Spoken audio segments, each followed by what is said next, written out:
Gwynn, where's Rainey? Oh, Rainey. Rainey went to France again, and unfortunately she came home with a really bad cold. So prayers for you, Rainey. We love you and we miss you. Yes. So Gwynn and I are going to preach today, and we are going to do our very best to stand in Rainey's scathingly brilliant shoes. So we're going to talk a little bit about Genesis. And we're going to kind of throw the ball back and forth and talk a little bit in your presence about where we're curious, what we're wondering about, where things of interest are, where the things that are confusing.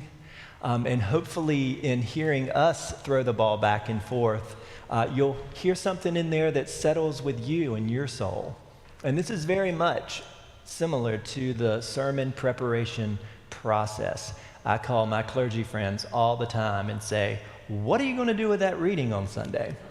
So this is going to be kind of live. So, Gwynn, you preached on Genesis last week. Did a great job. Thank you. Pretty extensive story. Yeah.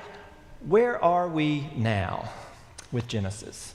Well, we're actually picking up right after, Isaac has finally been born to Sarah and Abraham. Remember, Sarah laughed last week, and made right? Sarah laugh, right? Isaac's name means laughter, and Sarah invites the world into that Easter laughter of all that see that this amazing thing has happened will laugh with me. And then they wean the child, and then things take a pretty bad turn. If you remember, before previously in Genesis, before Sarah has the three angels of the Lord came to her and Abraham in the tent to announce that she would indeed bear a son, she has really just been losing her mind, thinking God is never going to follow through, and so she takes matters into her own hands. And as was the custom in that time, she takes her Egyptian enslaved woman Hagar to be a surrogate mother to Abraham, to ensure that this promise God has given them is going to happen. And so Hagar, unfortunately, though, she conceives almost immediately with Abraham, which really just sends Sarah off the deep end, and she just goes into a jealous rage and casts Hagar out into the wilderness. But God comes to Hagar in the wilderness, and and there are three kind of main important things to know about Hagar that happen there. One, it's the very first divine annunciation in the Bible. He tells Hagar that she will bear a son, and the son will inherit the promise, and nations will come from her son.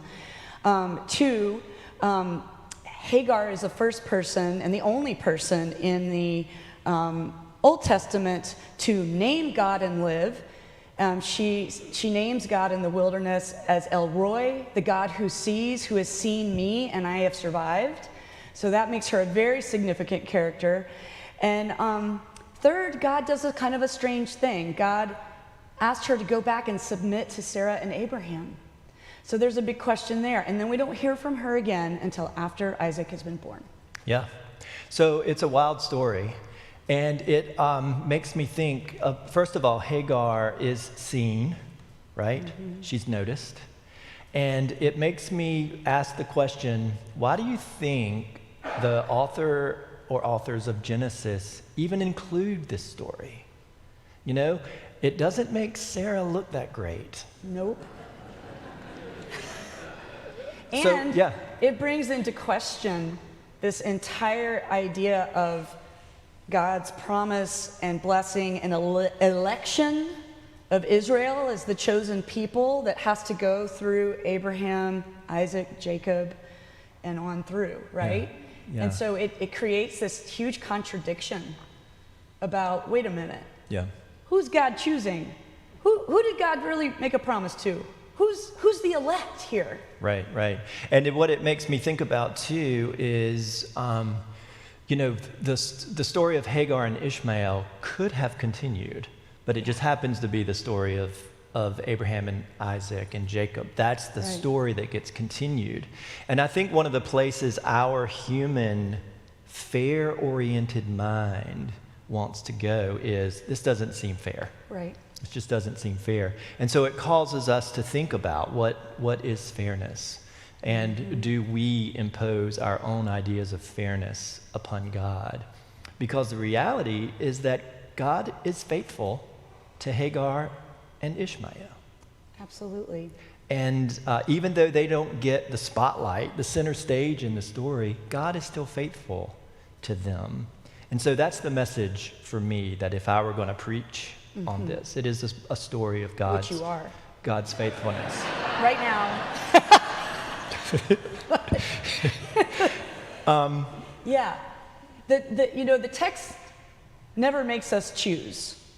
And I think it's really important to remember that. Now, we don't hear anymore about Hagar and Ishmael, but I also I think it's important to know that in Islam, Hagar is thought to be the matriarch of Islam, and that this story that we just get a glimpse of in the Bible is like the reverse Exodus story, where it's the matriarch of Israel who is enslaving, and the patriarch, who are enslaving this foreign woman, Hagar, whose name actually means alien and foreigner, like literally, that's what her name means. They are enslaving her, then she is cast out, seeking freedom in exile in the wilderness when God shows up and delivers her to freedom in Egypt. And this is before the Exodus story happens, right? How interesting. So this whole different kind of other is being created. Right. A different community, a different demographic. Like the richness of diversity, in my opinion, is taking shape right here. And this dude knows how to shoot a bow. And I'm jealous of that. Right.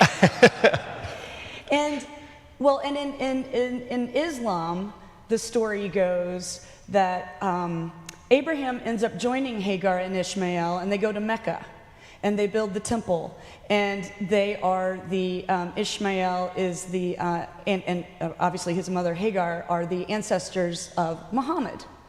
So this so there's in the Genesis story. Remember, we're in Genesis. These are origin stories.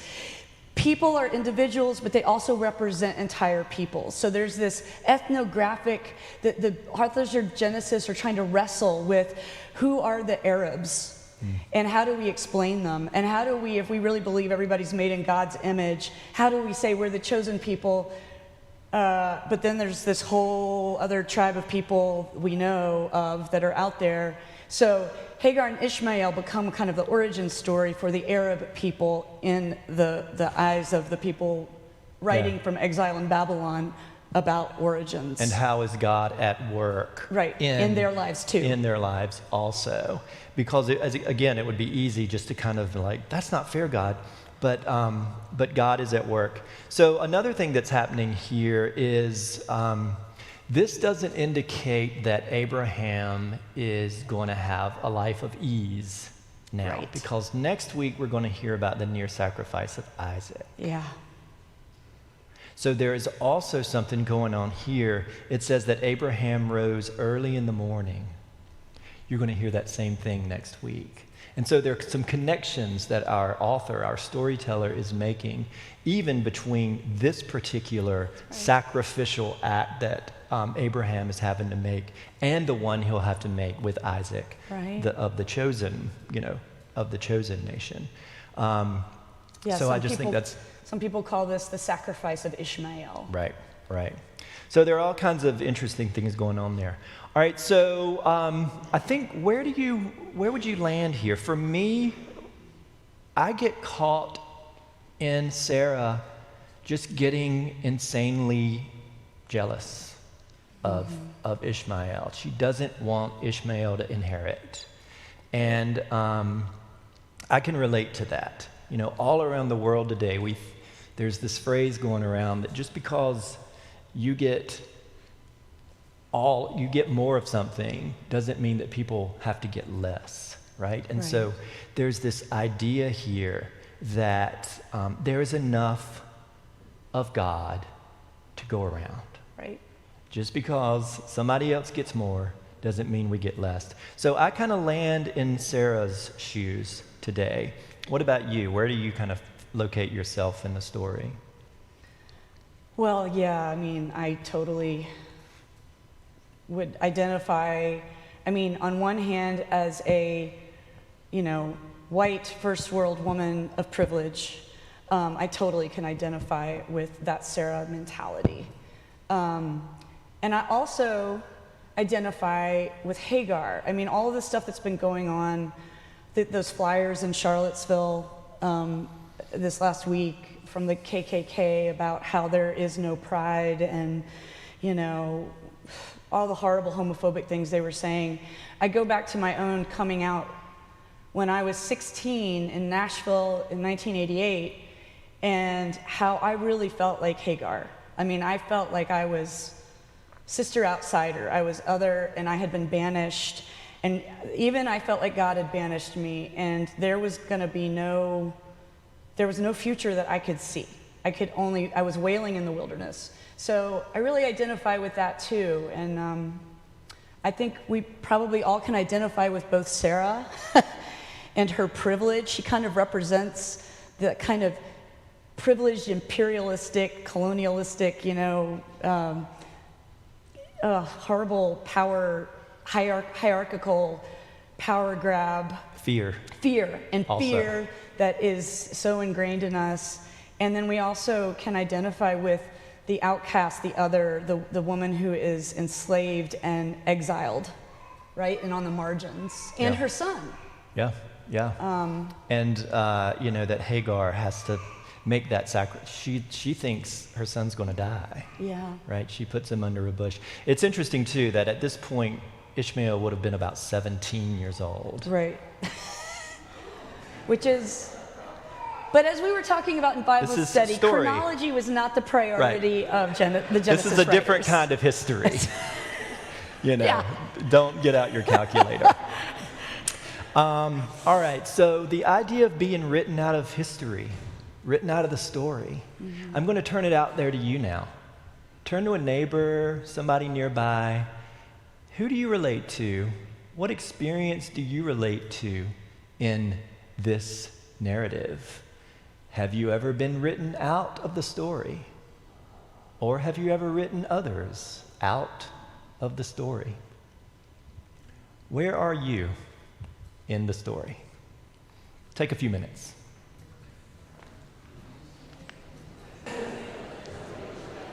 All righty. Linda, y'all want to come on in? It's fine.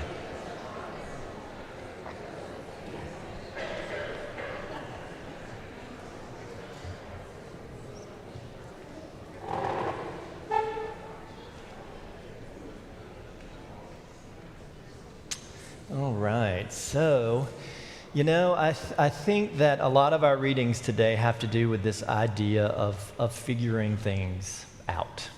And sometimes that involves a little bit of wandering. One of my priest mentors talks about Psalm 86 as a psalm that could have been written by Hagar. Absolutely. Right? Right. And I talk to you a lot about the Psalms. And I say that Psalms are like pages out of a diary or pages out of a memoir. They express anger. They express excitement. They also can express what happens when we feel rejected or when we feel left out. And so I can hear Hagar saying, "Bow down your ear, O Lord, and answer me, for I am poor and in misery. Give ear, O Lord, to my prayer, and attend to the voice of my supplications. In the time of my trouble I will call upon you, for you will answer me." And God did answer Hagar. So what are your closing thoughts? Yeah, I mean, I think about Ishmael and that, God was with the boy, right? That's what the text tells us. And God also says to Hagar, what troubles you, Hagar? Do not be afraid. Do not be afraid, for God has heard the voice of the boy where he is. I will make a great nation of him.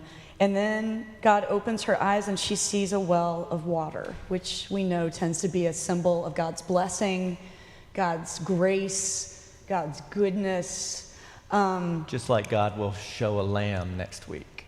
Yes, exactly. Something will be revealed. Right, I'm right. not trying to steal anybody's thunder. No. Yeah. And so what I think, and Ishmael means in Hebrew, God hears or God heeds. So it's almost like Ishmael is the answer to his mother being, the woman slave immigrant, the outcast, right? The alien. God hears and heeds the call of the outcast and the outsider. And like Charlie was saying before, God is faithful. And I think if you pair Psalm 86 with this reading, what Hagar and Ishmael do is they really tell us about God's character. That God is not just the liberating God, like we talked about last week. Yes, God liberates, but God has compassion. God is merciful. God loves God's people, all God's people. God doesn't choose. We are all chosen by God, but God doesn't choose among us the way we think we have to, we choose. Right.